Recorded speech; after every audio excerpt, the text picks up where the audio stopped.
Oke,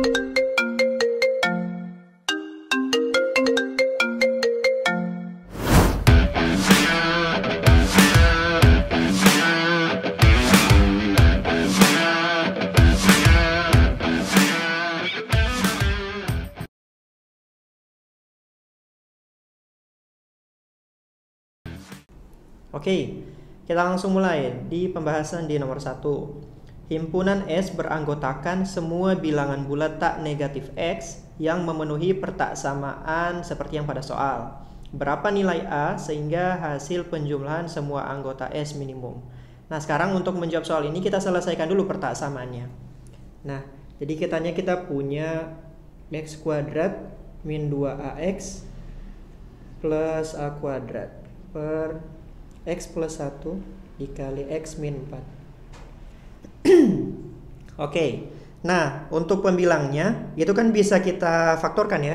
Kita bisa nyatakan jadi X min A kuadrat per X plus 1 X min 4 hasil dari 0. Nah dari sini sebenarnya kita udah dapat penyelesaian awal ya. Karena dia tidak sama dengan 0, berarti harusnya X itu tidak sama dengan A, terus X juga tidak sama dengan 1, dan X juga tidak sama dengan 4. Oh sorry, ini min 1 ya. Nah sekarang karena di sini kita lihat dulu untuk pembilangnya ini kan pangkatnya genap. Kalau pangkat genap itu sebenarnya untuk penentuan tanda pada garis bilangan itu tidak perlu kita pakai, tidak perlu kita hiraukan. Karena kenapa? Karena suatu ekspresi yang pangkatnya genap berarti kan dia hasilnya selalu positif. Oke, sekarang kita buat garis bilangannya dulu. Misal ini garis bilangannya, berarti yang kita pakai itu kan cuma faktor dari 1 sama 4. Yang ini sama yang ini. Jadi di sini ada min 1, di sini ada 4 dan kosong ya. Karena tidak boleh sama dengan 0. Tandanya berarti plus, min, plus. Nah, berarti daerahnya yaitu adalah min 1 sampai 4. Nah, berarti himpunan penyelesaian dari pertaksamaan ini adalah X di mana min 1 itu kecil dari X kecil daripada 4 dan X itu tidak sama dengan A. Ini dia. Oke, nah sekarang kita punya S yang katanya itu himpunan semua bilangan bulat tak negatif. Jadi kita tulis dulu S-nya. Ini adalah himpunan bilangan bulat tak negatif ya. Di sini kan kita punya min 1 sampai 4. Berarti kalau himpunan bilangan bulat tak negatifnya berarti apa? Ada 0, ada 1, ada 2, ada 3. Dan yang jelas X itu tidak boleh sama dengan A. Oke? Nah sekarang yang ditanya adalah nilai A sedemikian sehingga penjumlahan semua anggota S itu minimum. Nah kan tadi kan kita punya X itu tidak boleh sama dengan A ya. Jadi kalau kita pilih A-nya itu adalah nilai terbesar yang ada di S, jadi penjumlahan anggota-anggota S itu akan minimum. Contohnya gini. Kalau kita pilih A itu sama dengan 3, A sama dengan 3, nah berdasarkan syarat kan X tidak boleh sama dengan A kan? Berarti X itu berarti tidak boleh sama dengan 3. Sehingga solusi yang 3 pada S ini akan gugur. Sehingga ini akan gugur nantinya. Jadinya hanya akan ada S sama dengan 0, 1, 2, udah 0, 1, 2. Sehingga jumlahnya kan nanti 3 ya. Jadi untuk membuat jumlahan anggota S itu minimum, kita harus memilih anggota S A yang sama dengan nilai terbesar dari anggota S semula, yaitu sama dengan 3. Jadi jawabannya kalau dalam soal ini kita harus memilih A yang sama dengan 3. Jawabannya adalah D. Oke, gampang ya.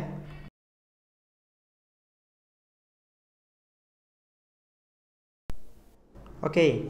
Kita lanjutkan untuk pembahasan di nomor 2. Diketahui sisa pembagian fx min gx oleh x kuadrat plus x min 2 adalah x, dan sisa pembagian fx plus gx oleh x kuadrat plus x min 2 adalah x plus 1. Maka sisa pembagian fx kuadrat min gx kuadrat oleh x min 1 adalah berapa? Oke, kita tulis dulu ya. Katanya kita punya fx yang kalau dikurang gx terus dibagi dengan x kuadrat plus x min 2, atau kita bisa tulis juga dengan apa? X kuadrat, kita tuliskan dengan bentuk pemfaktoran ya, biar mudah melihatnya, yaitu x min 1 x plus 2. Nah, ini sisanya adalah X. Jadi kalau misal kita substitusi X sama dengan 1 atau X sama dengan min 2, maka fx min gx itu akan sama dengan X. Jadi karena di sini yang diminta adalah X min 1, jadi kita ubah dulu. Jadi ini F1 min G1, berarti kan sama dengan X ya, berarti akan sama dengan 1. Nah, dengan cara yang sama, untuk pernyataan yang kedua juga kita lakukan hal yang serupa. Jadi fx plus gx kalau dibagi dengan X min 1, X plus 2. Nah, di sini. Terus kalau kita masukkan X min 1 pada ini, itu kan hasilnya adalah X plus 1 ya. Jadi F1 plus G1 itu akan sama dengan X plus 1 atau sama dengan 2. Seperti itu. Oke, nah sekarang yang ditanya adalah ketika fx kuadrat min gx kuadrat. Jadi kalau yang teman-teman ingat ya pasti ya, fx kuadrat min gx kuadrat itu kan akan sama dengan fx min gx terus diapain? Dikalikan dengan fx plus gx. Oke, udah. Nah, dibagi oleh X min 1. Jadi kalau kita diminta untuk mensubstitusi kan ya. Kita mensubstitusi X sama dengan 1. Jadi di sini F1 kuadrat min G1 kuadrat ini sama dengan F1 min G1 dikalikan dengan F1 tambah G1. Nah, tadi kan kita udah punya nilai F1 min G1 dan F1 plus G1 kan? Di bagian yang ini dan bagian yang ini. Jadi sekarang tinggal kita substitusi aja. Kita substitusi, jadinya akan jadi ini 1, ini 2. Nah, hasilnya adalah 2. Jadi pembagian fx kuadrat min gx kuadrat oleh X min 1 hasilnya adalah 2. Sehingga kita harus menjawab E dalam menjawab soal ini. Oke, gampang ya.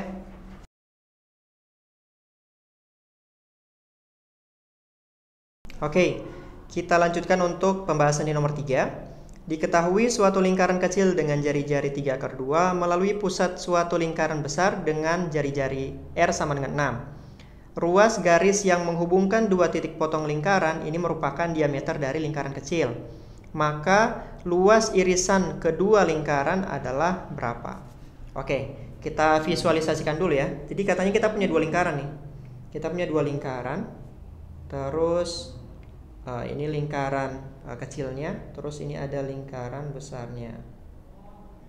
Nah, katanya si lingkaran kecil ini melalui diameter lingkaran besar, melalui titik pusat dari lingkaran besar.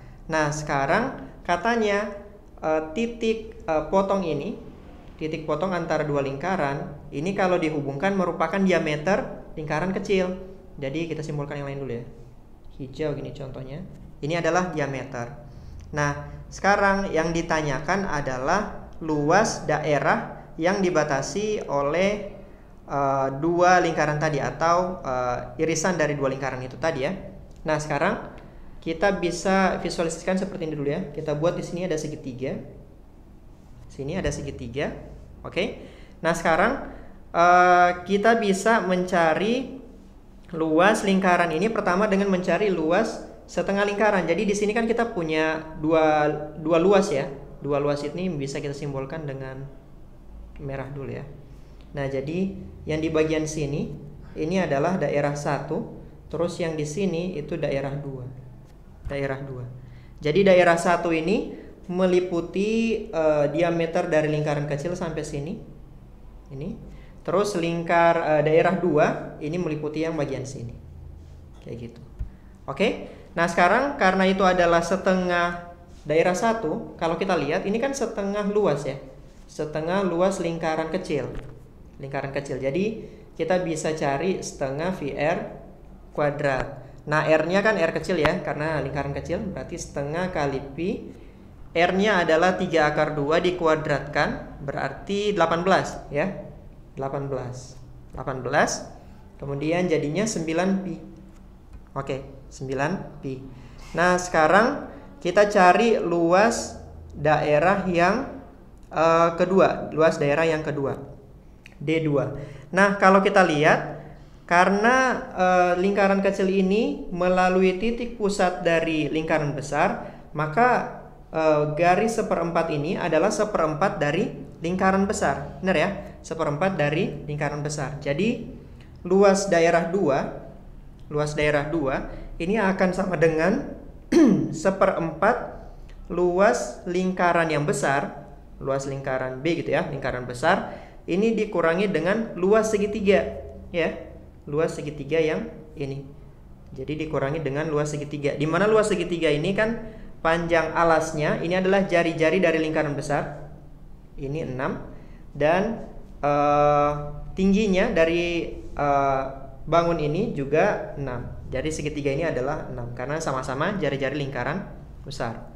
Nah, sekarang kita cari dulu luas daerah dari luas lingkaran ya. Luas lingkaran besar. Jadi seperempat dikali V R kuadrat. Jadi R-nya R besar, R kuadrat. Terus luas segitiganya berarti setengah kali dikali dengan alas kali tinggi, berarti 6 kali 6. Di sini R kuadratnya berarti 36 karena R besarnya itu 6 ya. Berarti 36, jadi ditulis aja dulu. Seperempat V di sini 36 dikurang dengan 6 kali 6 36, 36 dibagi 2 ini sama dengan 18.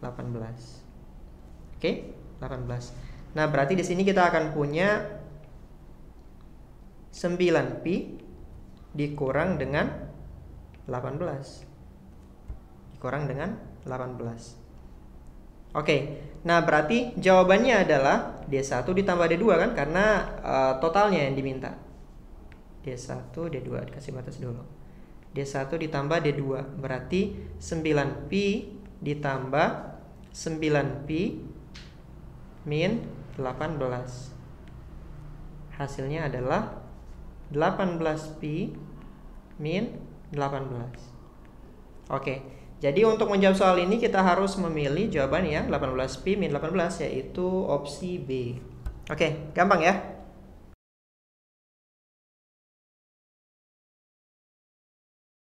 Oke, kita lanjutkan untuk pembahasan di nomor 4. Jika lingkaran x kuadrat plus y kuadrat min 2ax plus b sama dengan 0 berjari-jari 2 dan menyinggung x min y sama dengan 0, maka jumlah kuadrat semua nilai a yang mungkin adalah berapa?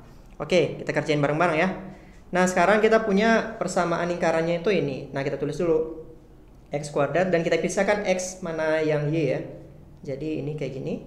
Plus y kuadrat plus b sama dengan 0. Nah, sekarang yang bagian sini, bagian x ini kan belum kuadrat sempurna. Jadi kita ubah dulu menjadi kuadrat sempurna. Sehingga akan menjadi x min a yang dikuadratkan dikurang a kuadrat plus y kuadrat plus b sama dengan 0. Nah, sekarang semua konstanta kita pindah ke sebelah kanan atau di ruas kanan. Jadinya seperti ini sama dengan a kuadrat min b.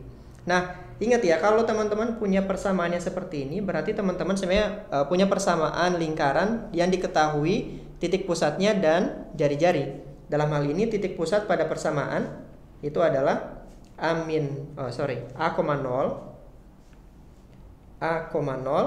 kemudian jari-jarinya adalah akar dari a kuadrat min b.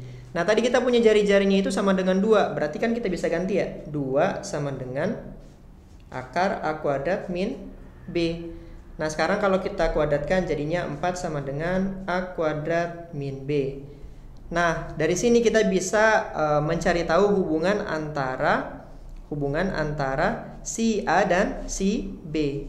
Nah, di sini ternyata kalau kita pindah B-nya ke ruas kiri dan 4-nya ke ruas kanan jadinya A kuadrat min 4. Nah, jadi B itu bisa kita ganti jadi A kuadrat min 4. Oke, kita kasih batas dulu di sini. Nah, berarti persamaan yang ini itu bisa kita ubah juga kan? Jadinya X min A kuadrat plus Y kuadrat sama dengan A kuadrat min B. B-nya itu bisa kita ubah jadi persamaan yang telah kita dapatkan tadi. Jadinya A kuadrat min 4.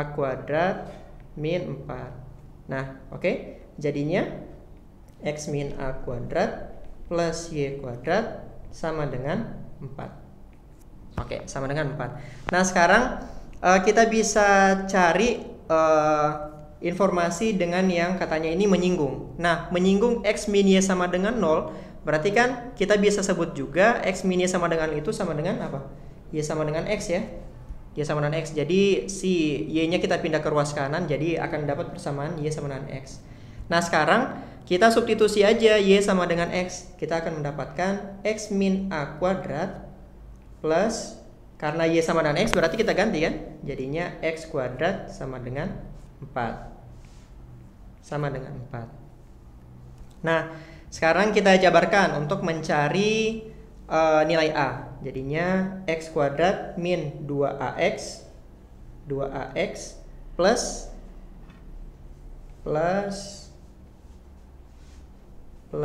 A kuadrat ditambah X kuadrat min 4 sama dengan 0. Ini. Nah, sekarang berarti kita punya 2x kuadrat min 2ax plus a kuadrat min 4. Kayak gini sama dengan 0. Nah, katanya persamaan ini tuh menyinggung. Jadi, kalau menyinggung berarti diskriminan itu harus sama dengan 0. Diskriminan harus sama dengan 0. Jadi, sekarang kita hitung diskriminannya, yaitu B kuadrat min 4AC ya. Dalam hal ini A-nya itu 2. Kita ganti warna yang lain dulu. A-nya itu 2, B-nya itu min 2A, C-nya itu adalah A kuadrat min 4. Oke, kita hitung diskriminannya sekarang. Oke, min 2A kuadrat berarti hasilnya 4A kuadrat dikurang dengan 4AC ya. 4 dikali 2 dikali C-nya itu adalah A kuadrat min 4. A kuadrat min 4. Sebentar. A kuadrat min 4 sama dengan 0. Nah, kalau kedua ruas ini kita bagi dengan 4, jadinya kan A kuadrat min 2, langsung dikalikan ya. Jadi 2A kuadrat plus 8 sama dengan 0. Jadinya kita akan mendapatkan min A kuadrat plus 8 sama dengan 0. Sama dengan 0. Berarti A kuadrat sama dengan 8 jadinya. Kalau A kuadrat sama dengan 8 berarti A-nya berapa? A-nya berarti sama dengan plus minus 2 akar 2. Jadi A-nya ada 2 ya. A-nya ada 2, yaitu plus 2 akar 2 dan minus 2 akar 2. Nah, sekarang kan yang ditanyakan adalah semua jumlah kuadrat ya. Jumlah kuadrat semua nilai A yang mungkin. Jadi yang bagian sini kita hapus dulu.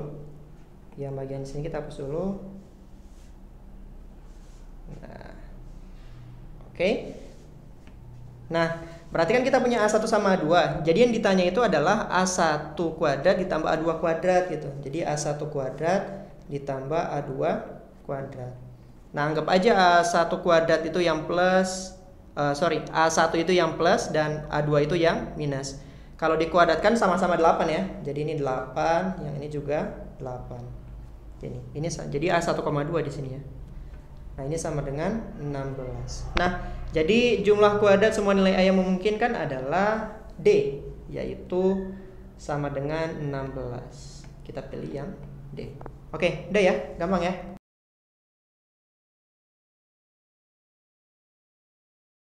Oke, kita lanjut ya. Di nomor 5, 3 bilangan positif A log B, B log C, dan C log D ini membentuk barisan geometri. Jika A sama dengan 3 dan suku kedua barisan adalah 2, maka D sama dengan berapa? Oke, kita tulis dulu ya barisannya. Jadi katanya kita itu punya A log B, kemudian ada B log C, terus ada C log D. Jadi ini tuh sama dengan U1, yang ini U2, dan yang ini itu U3. Nah, U2-nya ini yang sama dengan 2. U2 sama dengan 2. Dan A-nya itu sama dengan 3. A-nya itu sama dengan 3. Jadi U2 sama dengan 2 ya di sini. Nah, sekarang jadi yang paling penting dari suatu logaritma adalah sifat-sifat logaritma. Kemudian apa yang paling penting dari geometri, barisan geometri, yaitu adalah rasio. Jadi karakteristik dari setiap materi ini harus kita kembangkan ya. Kita harus pahami benar-benar. Oke. Nah, di sini kalau kita lihat, kita bisa langsung mengalihkan antara U1, U2 dan U3. Jadi U1 dikali U2 dikali U3 ini kan sama dengan apa? U1.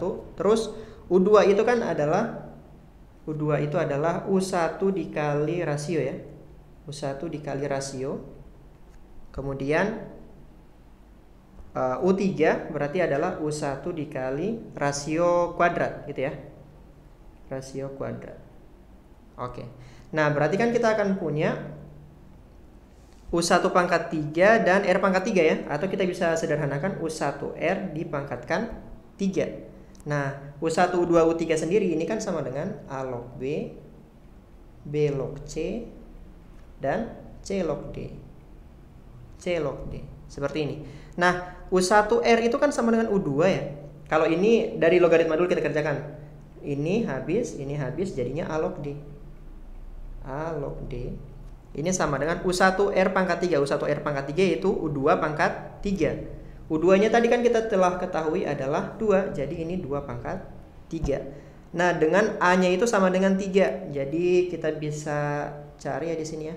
Berarti ini 3 log D. 3 log D. Ini sama dengan 8. Kayak gini. Berarti D ini sama dengan apa? Ya, benar. Jadi D itu akan sama dengan 3 pangkat 8. Oke, gampang ya. Jadi jawaban yang harus kita pilih adalah D, 3 pangkat 8. Oke, gampang ya.